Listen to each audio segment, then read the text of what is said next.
दिलावर जो कि शिक्षा मंत्री है, उनका एक बयान सामने आया है जिसमें उन्होंने पेपर लीक वाले मामले में लेकर सार्वजनिक सभा के बीच में कहा है कि जो पेपर लीक हुए उसमें गहलोत साहब और डोटासरा जी ने पेपर बेचे हैं।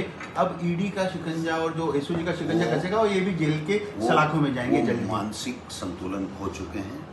शिक्षा मंत्री होकर शिक्षा के अलावा जो कुछ उनको गालियां जिसको देनी है वो देते हैं।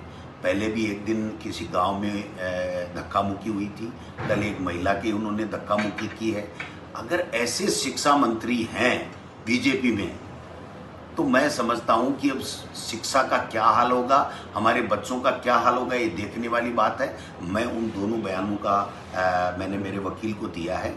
अगर आवश्यकता पड़ी तो हम इनके खिलाफ कोर्ट के अंदर अवमानना का केस भी, मानहानि का केस भी करेंगे और इनको चैलेंज करते हैं कि जो अपराधी है उनको पकड़ो। लेकिन ये क्या मदन दिलावर जी क्या एसओजी के हेड हैं, क्या डीजीपी हैं, क्या गृह मंत्री हैं, क्या देश के प्रधानमंत्री हैं?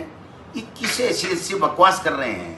ये बकवास है और एक मंत्री नहीं, साधारण व्यक्ति को भी नहीं करनी चाहिए, जनप्रतिनिधि को नहीं करनी चाहिए। लेकिन शिक्षा का मंत्री होके शिक्षा का विजन बता मेरे भाई।